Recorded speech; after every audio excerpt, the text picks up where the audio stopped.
তাহলে class 11-এর coordinate geometry,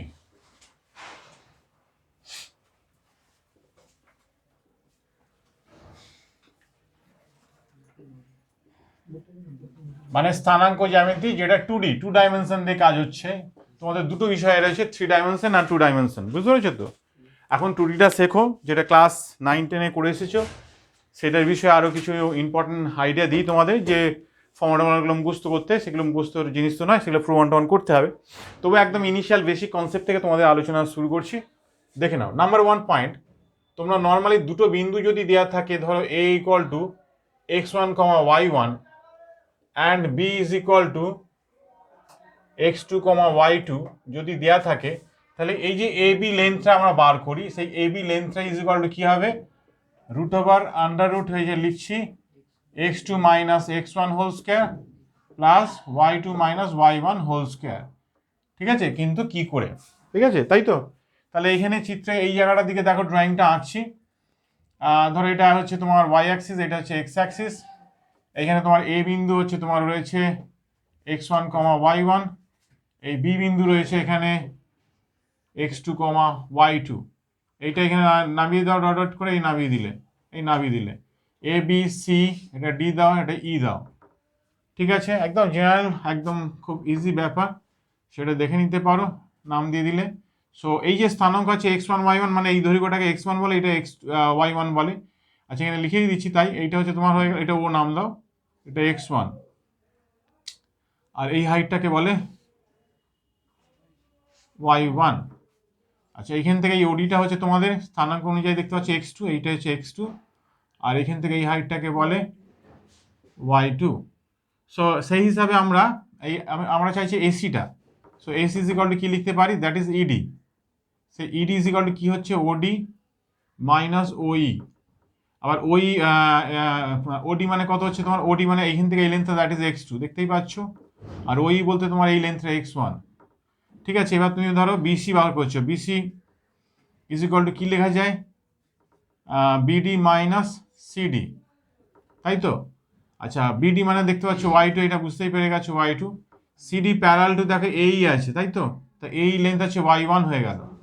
অতএব পিথাগোরাসের সূত্র থেকে A B square is equal to AC square plus BC square. AC is equal to কী হবে, x2 minus x1 whole square, আর এখানে হচ্ছে y2 minus y1 whole square. Therefore A B is equal to হয়ে যাবে under root of, তোমার রিগার্ড ফর্মুলাটা তৈরি হয়ে গেল। ঠিক আছে, এই হচ্ছে ব্যাপারটা। আচ্ছা, আমার হচ্ছে ওকে, তাহলে এবি লেন্থটা তোমরা পেয়ে গেলে, হচ্ছে এই ব্যাপারটা। ওকে, এইভাবে তোমাদের দৈর্ঘ্যটা মেজারমেন্টটা হয়। তুমি কি এই থিওরি দিয়ে তুমি কোনো দৈর্ঘ্যটা বার করতে হবে, তোমাদের খালি এই ফর্মুলাটা মুখস্থ রাখলেই চলবে। কিন্তু সবসময় জানবে যে যে জিনিসটা করছো তার লজিকটা কি আছে, কেন ব্রেন হচ্ছে একটা কম্পিউটারাইজড সিস্টেম, সেটা সবসময় লজিক খুঁজে, লজিক ছাড়া কিন্তু কোনোদিন মেমোরিতে রাখা যায় না। যেমন ইতিহাস একটা মুখস্থ করো, সেখানেও কিন্তু একটা লজিক আছে, দেখা যায় যে কোনো জিনিসের লজিক থাকবেই। অর্থাৎ সবসময় লজিক খুঁজবে, এমনি র্যান্ডামলি মুখস্থ করে বেরিয়ে আসবে না, তাহলে কোনোদিন মনে রাখতে পারবে না। হয়তো 1 মাস 2 মাস মনে থাকবে, 3য় মাসে ভুলে যাবে। যাই হোক, এখন দেখো এই যে এবিটা বার করলাম, এবার এখানে আমি যেটা বলছি অন্তর্বিভক্ত বহির্বিভক্ত। ঠিক আছে, এখন অন্তর্বিভক্ত, ধরো এখানে এ একটা বিন্দু আছে,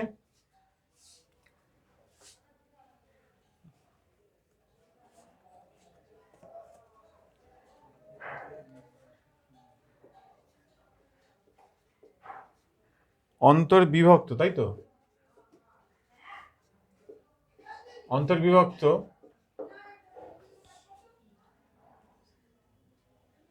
আচ্ছা, অন্তর্বিভক্ত ক্ষেত্রে দেখো এখানে এই যদি একটা সরলরেখা থাকে, আগে কিভাবে মনে রাখবে সেটা দেখো সিস্টেমটা। যেমন ধরো এ একটা স্থানাঙ্ক x1, y1, এই বি একটা স্থানাঙ্ক x2, y2। তাহলে এইখানে কোনো একটা আর point A B K m:n রেশিওতে divide করছে। তাহলে এই যে আর এর কোঅর্ডিনেটটা কি হবে, দ্যাট ইজ আর লিখলাম। যখন তুমি এম এই রেশিওটা নিচ্ছ, এম রেশিও মানে কি, লজিক্যালি বলা হয় যে এদের দৈর্ঘ্যের অনুপাত A R by R B that is M by N, অর্থাৎ এই দৈর্ঘ্য ইস টু এই দৈর্ঘ্য। অর্থাৎ তুমি যখন এই এ আর এর দৈর্ঘ্যের রেসপেক্টে রেশিওটা এম নিচ্ছ, তাহলে ভালো করে দেখো এ আর যেটা দৈর্ঘ্য আছে তার প্রান্তবিন্দু এ আর আর, আমি যখন এই এম এর সঙ্গে একটা মাল্টিপ্যাল করব, এই কোঅর্ডিনেট দুটোর কোনো স্থানাঙ্ক আসবে না, আসবে বাইরেরটা। এই লজিকটা মাথায় রাখবে, তাহলে চিরকাল মনে রাখতে পারবে। তাহলে M into X two same as অন্তর্বিভক্ত হলে প্লাস হয়, ইন্টারনাল ডিভিয়েশন হলে কি হয়, প্লাস হয়। তাহলে এন দিলে, এই দেখো এন দিয়েছে, এন মানে এই লেন্থের রেশিও, তাহলে এই দুটো স্থানাঙ্কের কোনো স্থানাঙ্ক আসবে না, বাইরেরটা। এইভাবে মনে রাখবে, অন্তর্বিভক্ত বলো বহির্বিভক্ত বলো, এই লজিকে মনে রাখলে তোমার ফর্মুলা কোনোদিন ভুল থাকবে না। নর্মালি বইতে ধরো এই ফর্মুলা লেখা আছে, আমি এই স্থানাঙ্ক যা কোশ্চেনে যদি বলে এই স্থানাঙ্ক এক্স টু ওয়াই টু আর এখানে এক্স ওয়ান ওয়াই ওয়ান, এবার বল ফর্মুলাটা কি হবে? তুই যদি সিস্টেমটা না মনে রাখে তাহলে এইটা লিখলে তো ভুল, তাই না? যদি আমি এখানে এক্স টু ওয়াই টু করে দিতাম, এখানে যদি এক্স ওয়ান ওয়াই ওয়ান করে দিতাম, তাহলে কি এটা হবে? তখন এক্স টু ইন্টু এন এই দিকে আসবে, তো এখানে কি এক্স টু ইন্টু এন আছে? অর্থাৎ ওইভাবে মুখস্থ করলে টোটালি অঙ্ক কোনো সময় ভুল হয়ে যেতে পারে। সো যাই হোক, তাহলে আবার এম ইন্টু এ দেখো Y two plus N into Y one by M plus N, এই হচ্ছে তুমি এই আর এর কোঅর্ডিনেটটা পেয়ে গেলে। এইবার এইটা কি করে হচ্ছে তার জন্য চলে আসো, একটা ড্রয়িংয়ে চলে আসো। ওয়াই অ্যাক্সিস এক্স অ্যাক্সিস টানলে, মোটামুটি এই থিওরিগুলো প্রুভ করতে গেলে প্রথম পাতটা নিয়েই করা হয়, ঠিক আছে? এই ধরলে এ স্থানাঙ্ক এখানে ধরো, এই মানে এইটার কথা বলা হচ্ছে X one comma Y one, B এর স্থানাঙ্ক তোমাদের এক্স টু ওয়াই টু, মাঝখানে একটা আর পয়েন্ট চাইছো যেটা আমি বার করতে যাচ্ছি, এক্স ওয়াই দিয়ে নেবে, নালে ডিরাইভ করা প্রবলেম হবে, এক্স ওয়ান ওয়াই এক্স ওয়াইটা স্থানাঙ্ক মেনশন করে দেবে, এই হলো ব্যাপার। আর এইটার প্যারালটা এখানে জয়েন করে দাও, একটু ব্যাকাটা হয়ে গেল না?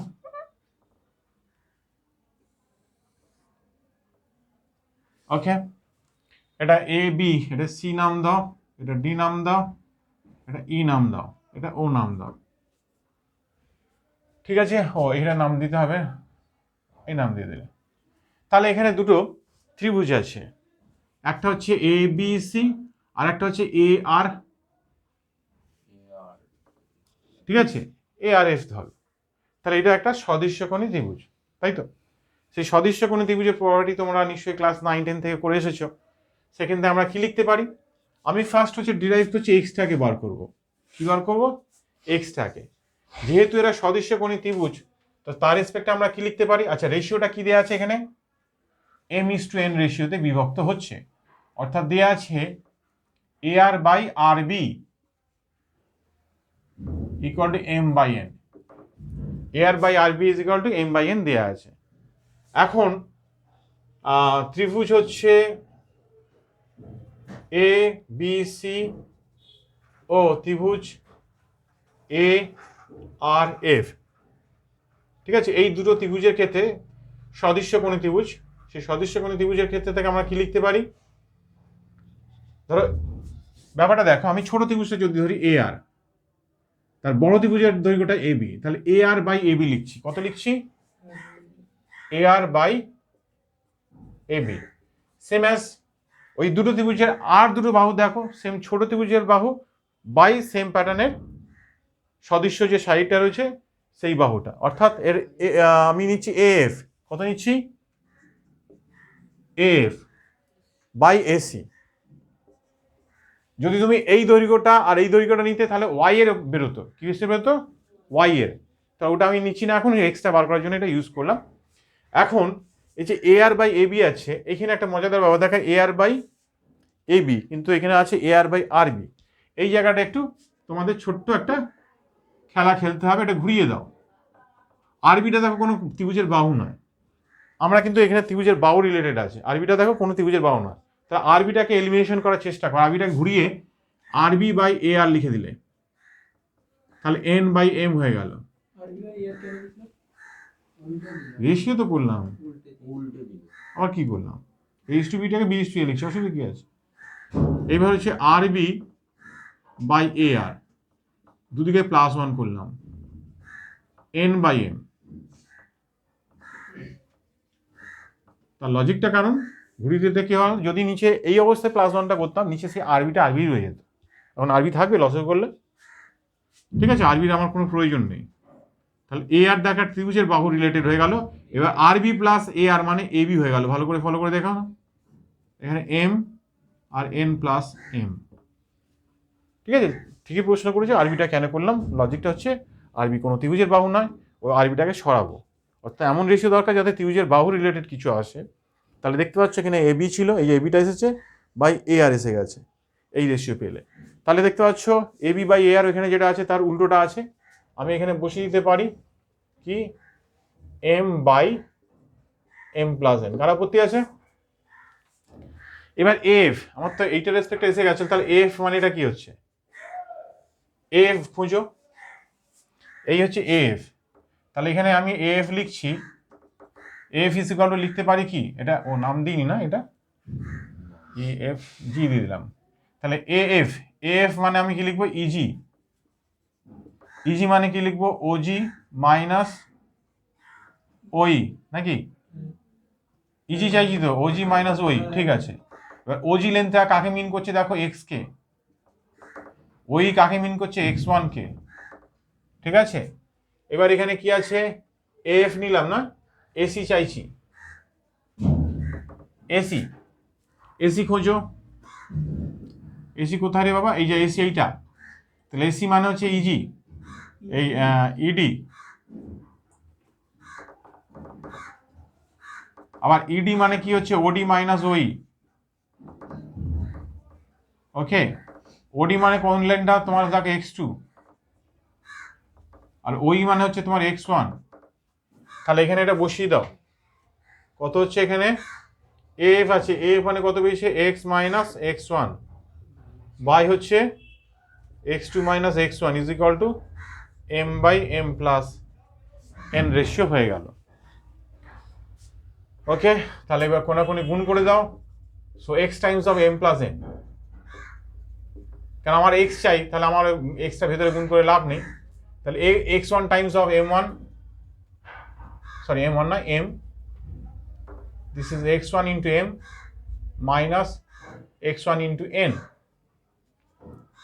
m into x2 minus m into x1। এখন দুদিকে কিছু কাটবে, সেটা কি কাটবে বলো তো, দেখো এইটা কাটছে না,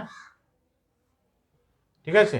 implies that x into m plus n is equal to,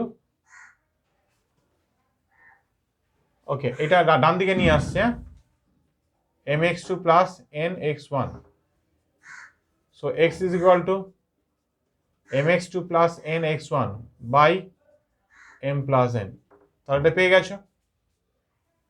ওকে, এবার সেম উপায়ে আবার লিখছি, এগেন কি লেখা যায়, ওই একই এ আর ওয়াইটা বার করবো, এক্সটা বার করলাম তো ওয়াইটা বার করবো, A R by A B is equal to কি লেখা যায়, এ আর মানে কোনটা নিচ্ছি, ছোট ত্রিভুজের বাহুটা, তাই তো রে, বাই এ বি। তাহলে এখানে ছোট ত্রিভুজের বাহুটা কত হচ্ছে আর এফ, তাই তো রে, আর এফ বাই বিসি, ঠিক আছে। আচ্ছা এখানে আছে A R by A B ছিল তো, এ আর বাই এ বি কি ছিল, A R by A B, A R by, হ্যাঁ A R by A B, তাহলে এখানে হয়ে যাবে M by M plus N. আর এফ চাইছি, এখানে বার করে নাও আর এফ, আর এফ মানে কি হচ্ছে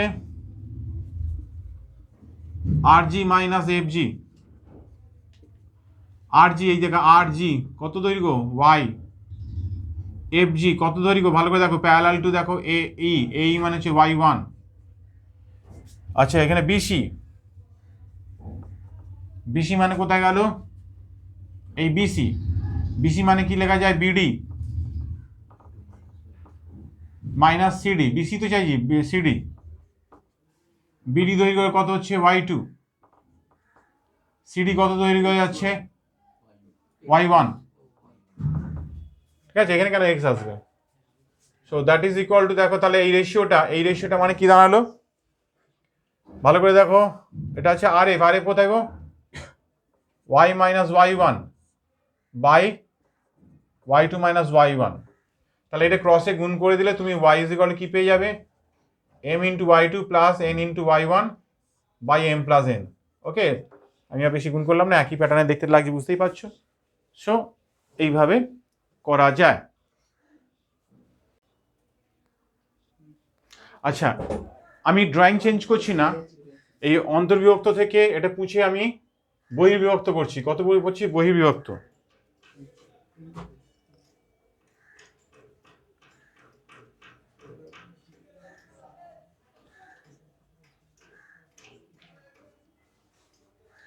বহির্বিভক্ত চলে এলাম। ওকে, বহির্বিভক্ত চললে ভালো করে দেখো, বহির্বিভক্তটা পুছে আমি এখানে লিখছি, মনে রাখার সিস্টেমটার জন্য দেখো, এইখানে দিলাম বি পয়েন্ট x2, y2, এইখানে আর বিন্দু দিলাম, এখানে আর বিন্দু দিলাম। ভালো করে দেখো, মানে বলছে এই যে রেশিওটা দিচ্ছে এ আর, এই যে এ আর লিখলি, অর্থাৎ এই লেন্থের রেশিও বাই বি আর, দেখো বি আর দেওয়া আছে এই রেশিও, অর্থাৎ আর এ কে এবং বি কে, অর্থাৎ আর এ কে বলতে এ আর বি কে বলতে বি আর, এইভাবে ছেড়ে দিতে হচ্ছে। ওই একই দেখো এ আর বি আর এম বাই এন লিখে দিলাম। তাহলে এই আর বিন্দু স্থানাঙ্কটা কি করে মনে রাখবে সেটা বোঝো, তারপর আমি ফর্মুলা ডিরাইভে ঢুকছি। এই আর লিখবে, তাহলে আর এর স্থানাঙ্কটা কি হবে, আমি কি বলেছিলাম, যখন আর নেবে, ধরো এমটা নিচ্ছে, এম মানে কি, এ আর এর লেন্থের প্রান্ত বিন্দু দুটো আছে, তাহলে এর কোনো স্থানাঙ্ক আসবে না। আমি বললাম একটু আগেই, যখন কারো লেন্থের রেশিও নেবে, সেই লেন্থের প্রান্ত বিন্দুর কোনো স্থানাঙ্ক আসবে না। তাহলে কি লিখবে, এম লিখলে এটা, তাহলে দেখো এইটার প্রান্ত বিন্দু আসবে না, তাহলে মাঝখানে x2টা আসবে। বহির্বিভক্ত হলে মাঝখানে মাইনাস হবে, বহির্বিভক্ত হলে কি রাখবে, মাঝখানে মাইনাস, অন্তর্বিভক্ত হলে মাঝখানে প্লাস, মনে রাখবে। তাহলে তুমি এবার নিচ্ছ মাইনাস, এই এনটা নিচ্ছ, তাহলে এন লিখলে, তাহলে এর প্রান্ত বিন্দু আসবে না, তাহলে কি আসবে, এই দিকেরটা। আর দেখো এম আর এন যেভাবে আছে নিচে এম মাইনাস এন লিখে দেবে। সেম ভাবে একইভাবে M into Y two minus N into Y one by M minus N. Okay, এইটা হবে ফর্মুলাটা। তা এটা এখানেই আমি ডিরাইভ করে দিচ্ছি। এই বিন্দুটাকে আমি করে দিলাম বি বিন্দু, যেটার দৈর্ঘ্য x2, মানে স্থানাঙ্ক x2, y2, এইটাকে করে দিচ্ছি আর, যার স্থানাঙ্ক x, y, অর্থাৎ এ আর মানে হচ্ছে এই রেশিওটা, আর হচ্ছে এইটা হচ্ছে আরবি রেশিওটা। ওকে, তুমি এই ত্রিভুজটাই চলো, কোনো অসুবিধা নেই। তাহলে এখানে কি কি চেঞ্জ হবে, এখানে দেখো, তাহলে হচ্ছে তোমার এ বি এফ, তাহলে হবে এ বি এফ এটা, আর এ আর সি, তাই তো। তাহলে আমরা লিখবো কি, দেখো এ আর নিচ্ছি, তাই তো, এ আর বাই হচ্ছে এ বি, বড় ত্রিভুজ বাই ছোট ত্রিভুজ হয়ে গেল, যাই হোক, এ আর বাই এ বি, এটা লিখ, এ আর বাই এ বি, এটা ঠিক আছে, এই রেশিও চলে এলো। এফ, আচ্ছা এ আর বাই এ বি, ছোটটা বড়টা, তাহলে এফ তো ছোটটা হয়ে যাচ্ছে, তাই না আগে, তাই তো রে, এ আরটা বড়টা বাই এ বি, তাহলে এখানে কি আছে, এফ বাই এসি হবে না, তো এসি বাই এ এফ হবে। তাহলে এটা এসি করে দাও, আর এটাকে এ এফ করে দাও। ওকে, এখন হচ্ছে এ আর বাই এ বি, তোমার কি বার করা আছে দেখো এইটা, তাহলে এটা ঠিক আছে, এগুলো একটু চেঞ্জ হবে, কেন আগেরটার সঙ্গে সম্পর্ক দিয়ে কাজ করছি তো। এসি বাই এফ, তাহলে এসিটা কি হবে দেখে নাও তো, এসি মানে এই দৈর্ঘ্যটা, তাই তো, এসি মানে কি দেখা যাবে, ইডি, তাই তো, ইডি তো এটা, এসি মানে হচ্ছে ইডি, ইডি মানে কি লেখা যাবে, ওডি মাইনাস ওই, ঠিক আছে। এবার ওডি, এটা লিখছি নাকি, এসি তো নাকি রে, আচ্ছা এসি। এবার দেখো ওডি, ওডি মানে তোমার এই দৈর্ঘ্যটা, এই দৈর্ঘ্য কি আছে চেঞ্জ হবে, ওডি মানে তোমার দেখো এক্স নোটেশন হয়েছে, এবার দেখো ওই ওই মানে তোমার x1, বোঝা গেল পরিষ্কার? আচ্ছা এফ কোথা থেকে এলো? এফ আছে কিনা না? তাহলে এফ এফ কোথায়? এইটা এফ মানে লিখবি কি ইজি, ইজি মানে কি ওজি মাইনাস ওই। এবার দেখো ওজি ওজি লেন্থটা কি দেওয়া আছে x2, এটা চেঞ্জ হচ্ছে একটু, তাই তো রে? আর ওই মানে x1, তাহলে এই দুটো রেশিও রইলো। আমি আর ওয়াইটা বার করছি না, একই সিমিলারলি বার করলে তোমার পেয়ে যাবে। এখন এটাকে ক্লিয়ার ভিউটা নিয়ে কাজ কর।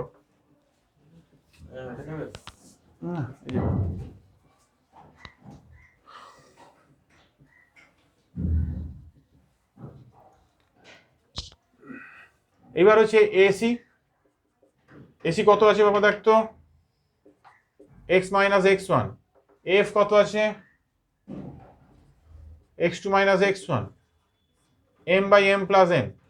আবার এদিকে মাল্টিপ্লাই করে দাও, X into M plus N minus M into x1 minus N into x1 is equal M into x2 minus M into x1। কে কে কাটবে? আচ্ছা এদিকে শোন, এই আমি এটা মাইনাস করে একই জিনিস মাইনাস করে দিচ্ছি, তাহলে কি হবে? এ আর মাইনাস আরবি, না আরবি তো হাঁটাতে পারছি না, তারপর দুটোকে ভাগ করে দেবো, ঝামেলা হাঁটা ডাইরেক্ট করতে পারছি না। এন হয়ে গেল এম বাই এন, তাই তো রে? তাহলে এই যে বাই হচ্ছে তোর আরবি ছিল, তাহলে এ আর মাইনাস আরবি মানে হচ্ছে তো তোর AB, AB by RB is equal M minus N by N আছে। এটা 1 নম্বর, এটা 2 নম্বর। 1 আর 2কে যদি ভাগ করে দিই তাহলে আরবি আরবি কেটে যাবে, তো এবি বাই এ আর হয়ে যাবে, তাই তো? কাকে ভাগ করলাম? এটা আগে M minus N by N ভাগ কর মানে ইন্টু করে দাও, এন বাই এম হয়ে গেল, এন এন কেটে দাও, মানে M minus N by M. এই রেশিওটা হওয়ার কথা, এ আর এবি বাই এ আর। এখানে কি ছিল? এবি বাই এ আর হচ্ছে, এই রেশিওটা ভুল লেখা হয়ে গেছে, AB by A R. AB by A R হচ্ছে তোমার হয়ে যাবে উল্টো M by M minus N, ঠিক আছে? এখানে কি হবে? M by M minus N. আচ্ছা এখানে হয়ে যাবে এম মাইনাস এন। আচ্ছা এখানে হচ্ছে হয়ে যাবে এটা মাইনাস প্লাস এ প্লাস হয়ে গেল এটা। আচ্ছা M X two M X two M X one, দেখো এটা কেটে গেল, ঠিক আছে? So X into M minus N is equal to M X two minus N X one. So X is equal to M X two minus N X one by M minus N, ঠিক আছে? এটাই আছে, দেখে না তো, M X two minus N X one. ওকে,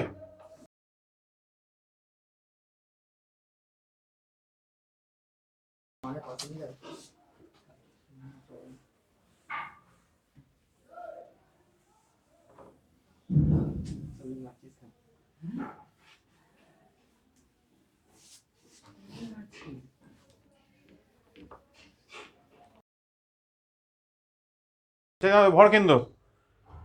তাহলে এখন হচ্ছে নেক্সট পয়েন্ট, কত নম্বর পয়েন্ট লাস্ট গেল? কত নম্বর পয়েন্ট লাস্ট গেল রে? বহির্ভুক্ত কত? 3 নম্বর পয়েন্ট গেল নাকি? হ্যাঁ 3 নম্বর, 4 নম্বর পয়েন্ট ভর কেন্দ্র।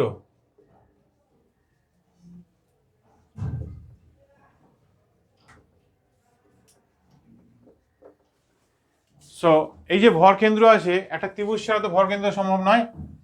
এই ত্রিভুজের ভর কেন্দ্রের কথা আমি বলছি। এর স্থানাঙ্ক এটা ধরে নাও, B X two comma Y two হয়ে গেল, C X three comma Y three হয়ে গেল। তাহলে ভর কেন্দ্র বলতে কি হয়? এই যে মধ্যমাটা তোমরা টানছো, ধরো এ বি সি ডি পয়েন্টে কাটলো, তা এই যে মধ্যমার একটা বিন্দু রয়েছে জি, যেটাকে বলছি ভর কেন্দ্র, সেই জি এডিকে 2:1 অনুপাতে ভাগ করে। এখন ভর কেন্দ্রটা ফর্মুলাটা লিখে দিই, তারপরে তোমাদের ফর্মুলাটা কীভাবে ডিরাইভ হবে সেটা লিখছি।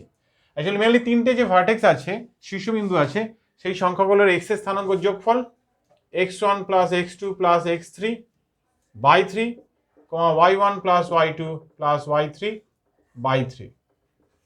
ওকে, এইভাবে লিখবে। এবার কি করে বার করব?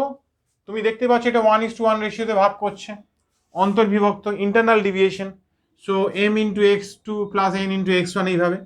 সো এখানে কি আছে, m মানে 1 ইন্টু x3 এটা, হ্যাঁ, প্লাস 1 ইন্টু x2 বাই হচ্ছে তোমার 2 হয়ে গেল, কারণ m প্লাস n মানে 2 নিচে। এবার দেখো m into y3 plus 1 into y2 by 2, তাহলে তুমি ডি এর বিন্দু স্থানাঙ্ক পেলে। এবার জি চাইছো, ভালো করে এখানে ছবিটা আঁকো, তাহলে পরিষ্কার হবে। এই যে এ স্থানাঙ্ক কত আছে, x1, y1, আর এখানে এই ডি এর স্থানাঙ্কটা কত পেয়েছো, এইটা x2 plus x3 by 2, y2 plus y3 by 2, এই তো আছে। মাঝখানে এই যে পয়েন্টটা জিটা তুমি চাইছো, যেখানে 2:1, এইদিকে 2, এইটা 1, এই ভেঙেছে, তাহলে জি এর স্থানাঙ্কটা কি হবে, 2 ইন্টু এইটা, আপত্তি নেই, 1 into x1 by 2 plus 1, same as কি হবে, 2 into y2 plus y3 by 2 plus 1 into y1 by 2 plus 1, তাহলে এই হচ্ছে জি বিন্দু স্থানাঙ্ক। 2 2 কেটে দিলে তোমার x2 প্লাস x3 প্লাস এখানে x1 আগে করো by 3, same as y1 plus y2 plus y3 by 3, ঠিক আছে। আচ্ছা, যেটা এখন আলোচনা হবে এর পরের বিষয়টা ভেরি ইম্পর্টেন্ট পয়েন্ট, যেটা তোমাদের নতুন ব্যাপার, ত্রিভুজের ক্ষেত্রফল, যেটা তোমাদের আগে ছিল না, ঠিক আছে, সেটা নিয়ে ব্রড একটু আলোচনা করতে হবে, ভালো করে দেখে নাও।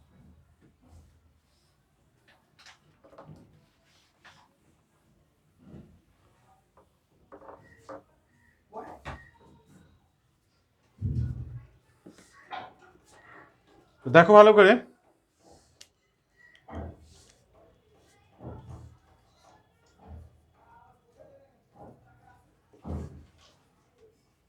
ত্রিভুজের ক্ষেত্রফল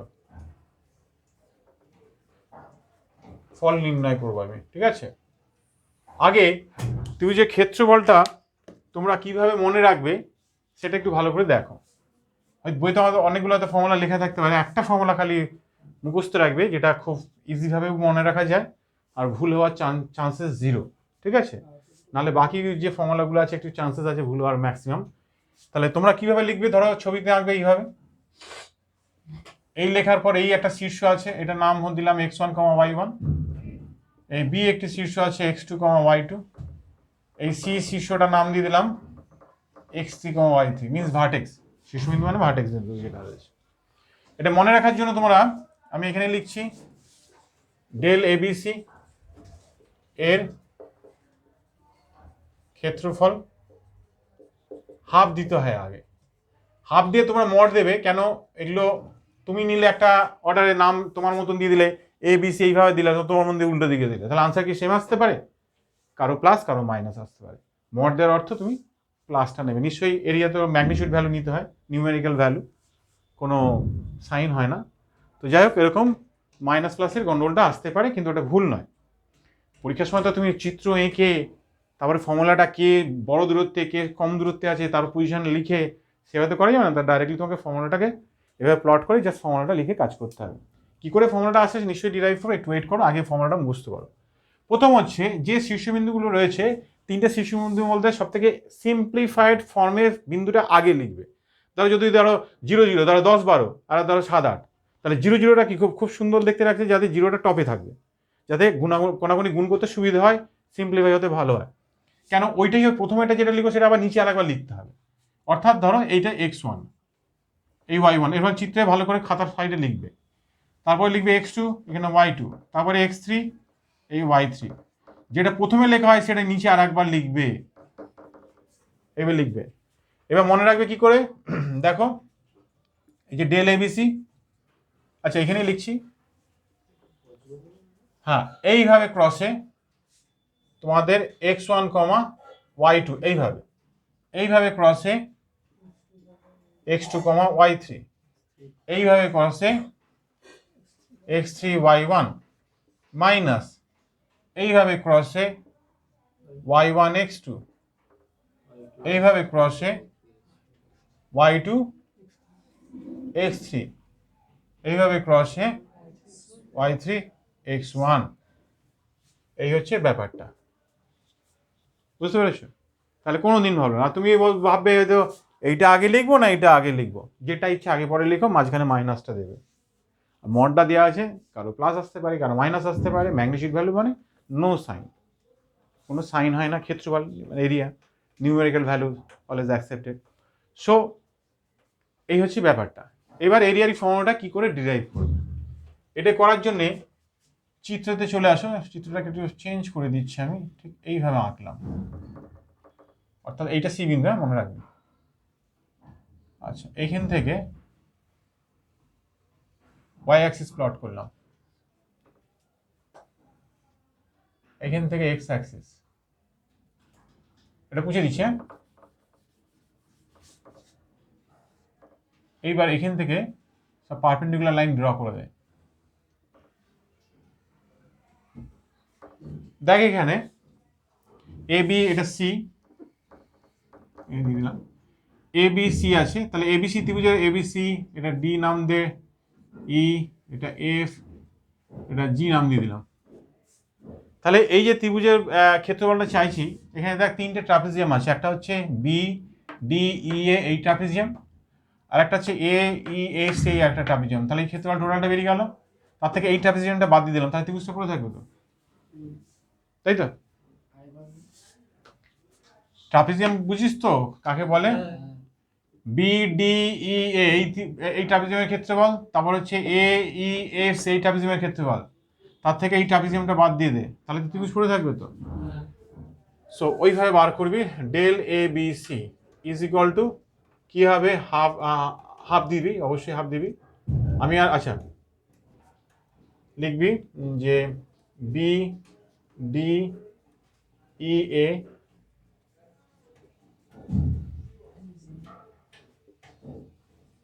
ট্রাপিজিয়ামের ক্ষেত্রফল, ঠিক আছে, প্লাস এ ই এফ সি, তাই তো রে, এ ই এফ সি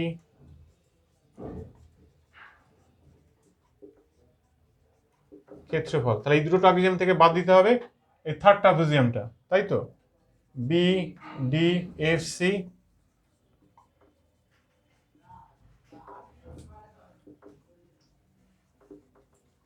ঠিক আছে।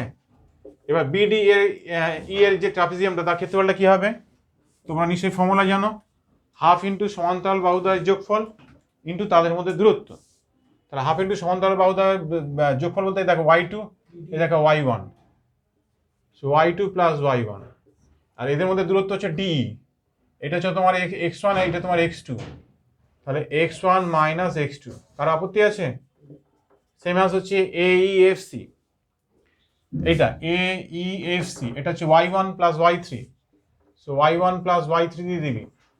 আর ইএফ চাইছি, ইএফ মানে কি হবে, এই টোটাল দৈর্ঘ্যটা হচ্ছে তোমার এক্স থ্রি, এটা হচ্ছে এক্স ওয়ান, তাই তো, x three minus x one হয়ে গেল, মাইনাস হাফ অফ এই ট্রাপিজিয়ামটা বিডি সিএ, বিডি বলতে তোমার হচ্ছে ওয়াই টু প্লাস সিএফ বলছে ওয়াই থ্রি। এবার এদের মধ্যে দূরত্বটা, এটা মানে হচ্ছে তোমার হচ্ছে এক্স থ্রি, এটা হচ্ছে এক্স টু।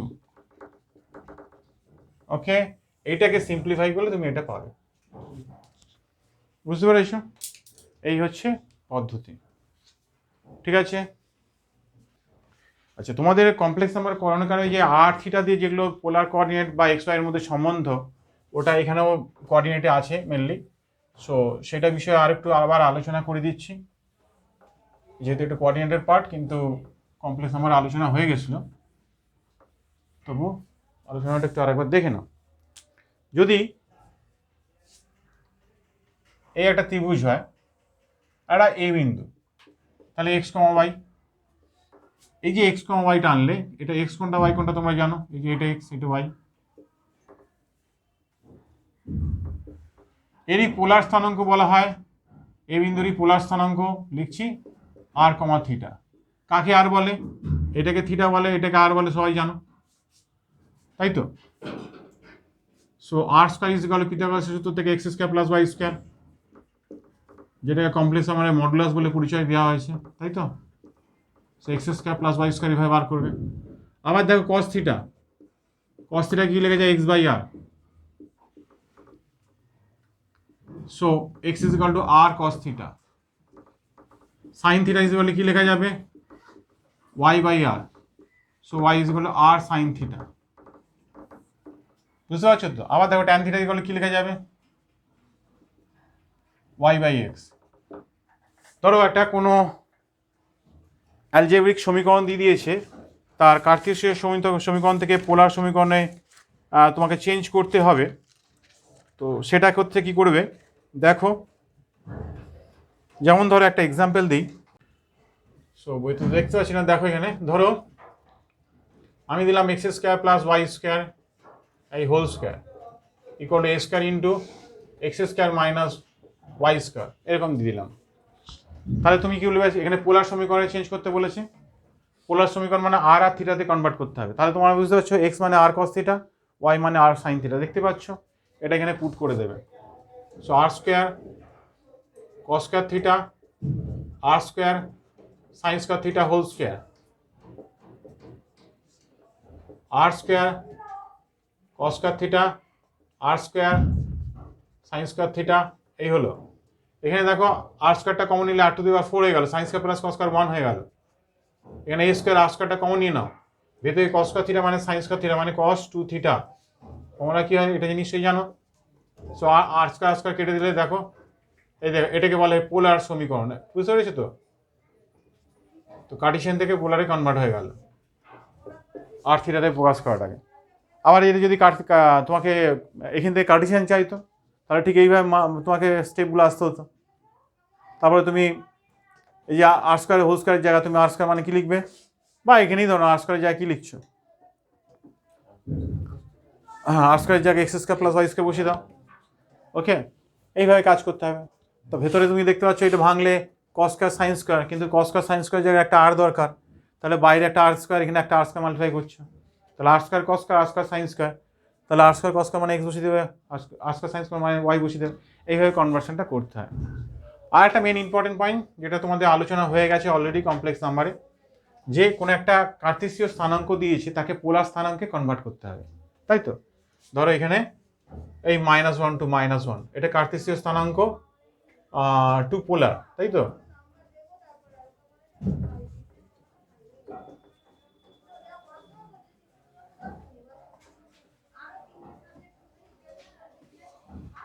থেকে পোলারে কনভার্ট করো, পোলারে নির্ণয় করো, যেটা নিয়ে তোমাদের আগেই বলেছিলাম যে অল সাইন ট্যান কসে তোমরা অনেক সময় গন্ডগোল করে ফেলো। এই স্থানাঙ্কটা এখানে কোথায়, এই তৃতীয় পাদে -1, -1, তাই দেবো, এটা নাড়লে এই দিকে রুট দিয়েও বোঝানো যায়, এই দিকে রুট দিয়ে বোঝানো যায়, যেটা শর্ট রুট হবে সেটাই তোমার আনসার হবে। সো এখানে আর স্কোয়ার মানে তোমরা বুঝতেই পারছো X square plus Y square, এই যে আমরা লিখতে, তাই তো থিওরেম অনুযায়ী 2 হতো। সো আর মানে √2, আর ট্যান থিটা মানে কি লিখতে Y by X, so -1/-1, so 1 লিখে ফেলতে। ম্যাক্সিমাম ছেলে মেয়ে যেটা তোমাদের বলেছি ভুল লিখে ট্যান থিটা গেলো ট্যান 45 লিখে ফেলো, 45 থিটা গেলো 45 লিখে জিরোটাকে বানিয়ে নিয়ে চলে আসে। তো থিটা 45 মানে এইখান থেকে এইটুকুনি অ্যাঙ্গেল, তো এখানে কি এই ঘরে রয়েছে বিন্দু, তা তো নয়। তাহলে তোমাকে এই 45কে রিপ্রেজেন্টেশন কী করে করতে হবে, ট্যান, তাহলে এই ঘরটা এদিকেও বোঝানো যায় π+π/4, কিন্তু এটা লং রুট হয়ে গেল। একসময় সবসময় পোলার কোঅর্ডিনেট বলো বা আমরা যে থিটা মানে অ্যাম্পলিটিউড যেটা বার করি, সেই অ্যাম্পলিটিউড বলো সবসময় প্রিন্সিপাল ভ্যালুকে নিয়ে কাজ, বেসিক পয়েন্টটাকে নিয়ে কাজ করে। বেসিক হচ্ছে স্টার্ট ফ্রম কোথা থেকে, তাহলে এইটা এখান থেকে যাবে -π, এই যে -π এসে গেল, আর এটা এখান থেকে এতটা আসছে π/4, এই তো 45 দেখতে পাচ্ছ, তাহলে এই অ্যাঙ্গেলটা π/4, বুঝতে পারছো তো? তাহলে দুদিক থেকে থিটাটাকে ট্যানটাকে তুলে দিলে কত হচ্ছে -3π/4। অতএব পোলার স্থানাঙ্ক কি হচ্ছে √2, -3π/4, এই হচ্ছে ব্যাপার। একটু নোট করো, আর একটা ছোট ডিসকাশন আছে, তাহলে আমরা কমপ্লিট হয়ে যাবে।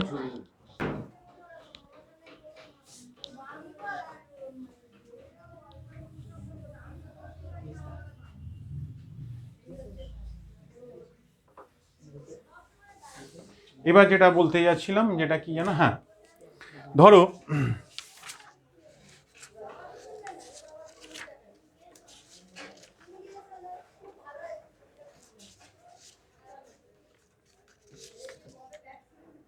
হ্যাঁ চলন প্রক্রিয়ার সাহায্যে মূলবিন্দুর স্থানাঙ্কটা যদি কোনো জায়গায় শিফট করা হয় তাহলে সমীকরণের পরিবর্তন রূপটা কি হয়। যেমন ধরো এই রয়েছে, এটা তো অরিজিন বুঝতেই পারছো, কোনো একটা বিন্দু এ মানে হচ্ছে তোমার এক্স কমা ওয়াই আছে। এখন এটা চলন প্রক্রিয়াতে আমি শিফট করলাম 0 থেকে 0', তাহলে এ বিন্দুর স্থানাঙ্কটা কি হবে, অর্থাৎ 0 থেকে 0 আসছে যে এটা চেঞ্জ করা হলো, এই স্থানাঙ্ক এইচ কমা কে, এই স্থানাঙ্ক কি, ঠিক আছে। তাহলে এই যে নতুন এই এটা আছে, তাহলে আমি এ ড্যাশ দিয়ে দিলাম, এটা সে এ স্থানাঙ্কটা আমি ধরে নিচ্ছি ক্যাপিটাল এক্স কমা ওয়াই, নতুন অ্যাক্সিসের রেসপেক্ট, এটা নতুন অ্যাক্সিস, এটা হচ্ছে স্মল এক্স অ্যাক্সিস, এটা নতুন অ্যাক্সিসের ক্যাপিটাল এক্স দিয়ে দাও, ঠিক আছে। তো তাহলে এদের মধ্যে কি সম্পর্ক হবে সেটা নিয়ে আলোচনার বিষয়। তাহলে নর্মালি তুমি বুঝতেই পারছো, যদি ধরো এটা টানো, এটা তোমার এক্স, তাই তো, তাহলে এই আর এইটা তোমার ক্যাপিটাল এক্স, এইটা তোমার স্মল এক্স, কোনো আপত্তি নেই তো। আর এই সরি আমি ভুল বললাম, এটা ওয়াই তো, ক্যাপিটাল ওয়াই, নতুন অ্যাক্সিসের ক্যাপিটাল ওয়াই, আর এখানে পুরোনো অ্যাক্সিসের রেসপেক্টে স্মল ওয়াই, তাহলে small Y is equal to কি হচ্ছে ক্যাপিটাল ওয়াই প্লাস এইটা কি, এই যে এইচ কে, তাহলে কে। সেম ভাবে আমরা পেয়ে যেতে পারি X is equal to capital X plus H, অর্থাৎ কোনো একটা সমীকরণ suppose A X square B Y square, তারপর হচ্ছে টোয়াইস এইচ এক্স ওয়াই, ধরো সি দিয়ে দিয়েছে, তাহলে পরিবর্তন রূপটা কি হবে। তা তোমরা তখন কি করবে, এই যে এ ইন্টু ওয়াই এর জায়গায় ওয়াই প্লাস কে, এরকম এক্স মানে হচ্ছে এক্স প্লাস এইচ, এই বসিয়ে দেবে, ওয়াই বলতে তোমার হয়ে যাবে ওয়াই প্লাস কে হোল স্কোয়ার হয়ে যাচ্ছে প্লাস টোয়াইস এইচ,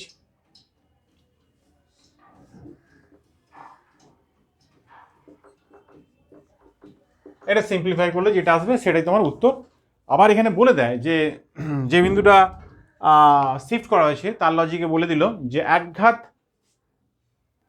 এক্স ওয়াইয়ের যে একঘাত পার্টটা রয়েছে সেই পার্টটা সহগ 0 হবে, তাহলে সমীকরণটা কি হবে, এরকম একটা প্রশ্ন বলে দিল। তাহলে এটা ভাঙলে কি একঘাত পার্টটা কি হচ্ছে দেখি না, এটা যদি ভেঙে দিই, ওকে, দ্বিঘাত পার্ট এই হয়ে গেল X square B Y square twice H X Y লিখে ফেললে, ঠিক আছে। একঘাত পার্ট ধরো এক্স এর একঘাত পার্টটা কি হবে, আমি ধরো এক্সটা কমন নিলাম, দেখো টোয়াইস এ বি, তাহলে টোয়াইস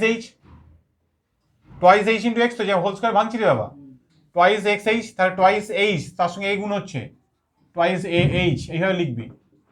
আবার দেখ এক্স ইন্টু কে একঘাত তার সঙ্গে এইচ, তাহলে এক্স ইন্টু কে, এক্স তো কমনই নিচ্ছি, তাহলে টোয়াইস এইচ কে, এইভাবে সেম অ্যাজ ওয়াইটা লিখলি।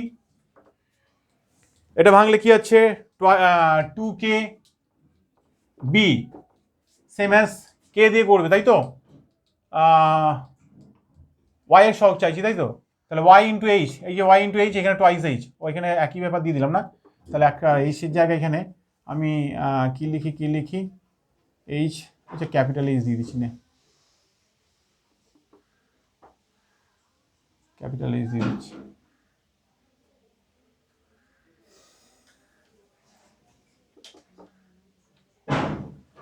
আচ্ছা এটা কি হলো, ওয়াই চাইছি তাই তো, ওয়াই ইন্টু কত হবে এইচ, তাহলে ওয়াই ইন্টু এইচ, তাহলে 2 ক্যাপিটাল এইচ স্মল এইচ, আর বাকি সামথিং, আর তো এক্স ওয়াই থাকছে না, তাহলে এর সব বলেছে 0 হবে, এর সব কি বলেছে 0 হবে প্রশ্নে, তাহলে 0 লিখে দিলি, মানে এগুলো লেখার টেকনিক, এটাই করলো 0 আর এটাই করলো 0, তাহলে ওই সমীকরণটা সমাধান করলে তুমি এই স্মল এইচটা, তাই তো, স্মল এইচ আর ক্যাপিটাল এই স্মল কে, এই দুটো ভ্যালুটা তুমি বার করে নিতে পারবে, ঠিক আছে। সেই ভ্যালু দুটোকে নিয়ে, এটা তো 0 হয়ে গেল, তাহলে সেই স্মল এইচ আর যেটা থাকবে আর কি, স্মল কে যা বসিয়ে দিলে পরিবর্তন রূপটা পেয়ে যাবে। আচ্ছা প্রবলেম আছে উদাহরণ দেখবে। সো এই হচ্ছে আজকে আলোচ্য বিষয়, আর আলোচ্য বিষয় কিছু নেই, এর উপর বেশ টোটাল কোঅর্ডিনেট, আরেকটা পার্ট আছে, আরেকটা পার্ট আলোচ্য বিষয়, হ্যাঁ।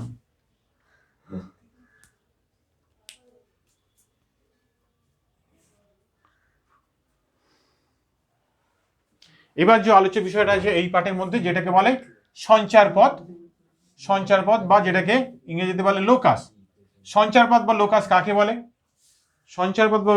বলে, তাকেই বলবে নির্দিষ্ট দেওয়া শর্তের উপর বেস করে কোনো বিন্দু যে পথে মুভ করে সেই পথটাকে বলা হয় সঞ্চার পথ, দেওয়া শর্তের উপর নির্ভর করে। যেমন বলে দিল, ধরো একটা এক্সাম্পল দিয়ে বলছি এই সঞ্চার পথটা কাকে বলে সেটা বোঝানোর জন্য। ধরো এ একটা বিন্দু স্থানাঙ্ক আছে 2, 3, আর এখানে ধরো বি একটা বিন্দু স্থানাঙ্ক আছে 7, 8। বলে দিল পি একটি বিন্দু সঞ্চারপথ বার করো। সঞ্চারপথ বার করবে যা তা সেটা সবসময় প্রথমে এক্স ওয়াই না ধরে এইচ কে দিয়ে ধরবে, শেষে এইচ কে জায়গায় এক্স ওয়াই পুট করবে। ঠিক আছে, এইচ কে ধরে নিলাম। তাহলে পি এ আর পিবি দূরত্ব সমান। তাহলে এই যে P A equal to PB বলে দিয়েছে দূরত্ব সমান, এটা দেওয়া শর্ত। অর্থাৎ দেওয়া শর্তের উপর বেস করে যদি বলে কোনো বিন্দু সেই শর্তের আগে হোল্ড করে নিয়ে এক্স ওয়াই যে ইকুয়েশনটা পাবে সেইটাই হচ্ছে সঞ্চার পথ। মানে কোন পথ? পথটা হতে পারে সরলরেখা, পথটা হতে পারে বৃত্ত, পথটা হতে পারে উপবৃত্ত, এরকম হতে পারে। তাহলে দেওয়া শর্ত তোমার কি আছে? AB equal to AP is equal to PB, এইটা দিয়ে দিয়েছে। এটা মানে দূরত্বের ফর্মুলা থেকে নিশ্চয়ই জানো, এইচ মাইনাস 2 এর হোল স্কোয়ার আর কে মাইনাস 3 এর হোল স্কোয়ার, সেম আজ এখানেও তাই, এইচ মাইনাস 7 এর হোল স্কোয়ার আর এখানে কে মাইনাস 8 এর হোল স্কোয়ার। দুদিকে হোল স্কোয়ার করে দাও, তাহলে ভেঙে দাও, H square minus 4h plus 4 K square 6k plus 9। Okay, equal to H square 14h 49 K square 16k 64। So দেখে নাও এইচ স্কোয়ার কে স্কোয়ার এইচ স্কোয়ার কে square কেটে গেল। এবার এটা এদিকে নিয়ে চলে এসো, তাহলে 14 থেকে 4 বাদ দিলে 10, 10h, আর এটা এদিকে আসছে 6 বাদ দিলে কত হচ্ছে? 10k। এটা এদিকে নিয়ে 64 থেকে 64 আছে আর একটা 9, যাই হোক যেটা হবে 49 64 মাইনাস 13 যোগ বিয়োগ করে দেওয়া। অতএব এবার কি লিখবি? অতএব নির্ণয় সঞ্চারপথ বলে লিখবি বা নির্ণয় লোকাস লিখবি। লিখে এই যে 10x, দেখো আনসার লেখার সময় যদি এইচকে লিখে ফেলো তাহলে কিন্তু অঙ্কটা ভুল হয়ে যাবে, কেটে দেবে। নির্ণয় সঞ্চারপথ, এক্স আর ওয়াই এর ঘাত কত? 1, সেই জন্য এটা একটা সঞ্চারপথটা কি হবে? সরলরেখা। বুঝতে পেরেছো তো? এইভাবে তোমায় বার করতে দিতে পারে। আচ্ছা, আর একটা বইয়ের প্রবলেম নিয়ে আমি আলোচনা করি সঞ্চারপথের ওপর। বুঝছেন?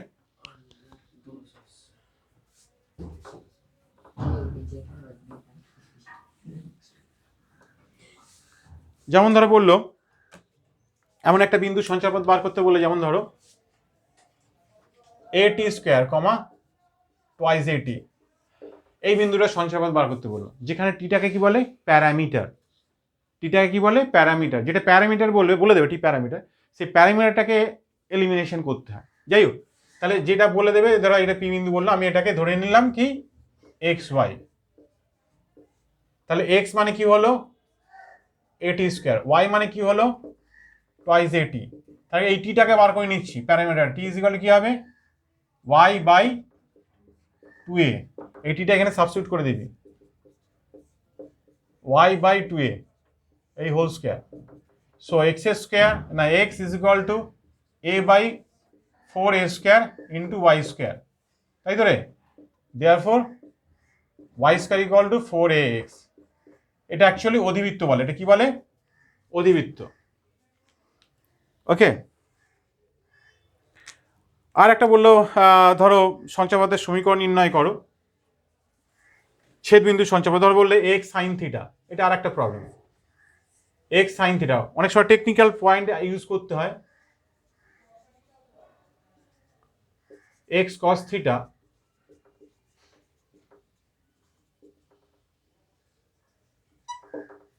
ঠিক আছে, যেখানে থিটাকে বলা হয় চলক প্যারামিটার থিটা, তার থিটাকে এলিমিনেশন করতে হবে। এবার কি বলেছে? এই দুটো সমীকরণের ছেদ বিন্দু সঞ্চারপথ। কি বলেছে? তা বলে কি তুমি সমাধান করে তুমি এক্স ওয়াই বার করে নিতে আগে তুমি সঞ্চারপথ বার করতে যাবে? ইতিহাস হয়ে যাবে। অর্থাৎ এমন একটা সমীকরণ বার করতে যাবে সেখানে থিটা থাকবে না, তাই তো? তাহলে মেন লজিকটা কি হবে? আমি এই দুটো রাশিকে যদি স্কোয়ার করে যোগ করে দিই, তাহলে দেখো সাইন থিটা কস থিটা উড়ে যাচ্ছে। কেন বলো তো? ভালো করে দেখো, এক্স সাইন থিটা কি করবো? বর্গ করে যোগ করে দিলাম, প্লাস ওয়াই সাইন থিটা এই দুটোই সাইন থিটা কেন হলো? এই দেখো হোল স্কয়ার করে দিলাম, X cos theta Y sine theta. কেন বড় করতে গেলাম, কেন যোগ করলাম, ভালো করে বোঝো কেন করলাম। আরে আচ্ছা এ বি আছে, সো এ স্কয়ার প্লাস বি স্কয়ার, ভালো করে বোঝো। আমি যদি এটা স্কোয়ার করি আর এটা স্কোয়ার করলাম, তাহলে এক্স স্কোয়ার কমন গিয়ে sine square plus cos square গেলে 1 হয়ে গেল। সেম আর এইটা স্কোয়ার করলাম, sine square plus cos square, দেখো 1 হয়ে গেল। এর টয়েস এ বি আর এর মাইনাস টয়েস বি কেটে 0 হয়ে গেল, তাই তো? আর কোথায় সাইন কস রইল? এইভাবে ভাবতে হবে। অর্থাৎ ওইটা যদি সমাধান করে করতে চাও, ইতিহাস সমাধান করে বিন্দু পেতে পেতেই দিন ভর হয়ে যাবে। সো এই টেকনিকগুলো অ্যাপ্লাই করতে হবে। তাহলে আমি এটা ভেঙে দিচ্ছি, তাহলে দেখে নাও এক্স স্কোয়ার দেখো sine square theta, Y square cos square theta. তোমাদের ভেঙে একদম দেখাচ্ছি কি করে হচ্ছে, দেখো X Y sine theta cos theta, same as এখানে হচ্ছে X square cos square theta, Y square sine square theta minus twice X Y sine theta cos theta equal to A square plus B square. ভালো করে দেখো এই দুটো রাশি কেটে চলে গেল। আচ্ছা এইটার মধ্যে তুমি কমন নিলে তুমি শুধু পাবে এক্স স্কোয়ার, পরেরটাতে পাবে ওয়াই স্কোয়ার, আর হবে শুধু এ স্কোয়ার প্লাস বি স্কোয়ার। এইটাই হলো তোমার ওই ছেদবিন্দু সঞ্চারপথের সমীকরণ। বুঝতে পেরেছো? সো আজকে এতটাই থাক, আজকে এন্ড ক্লাস এতটাই হলো।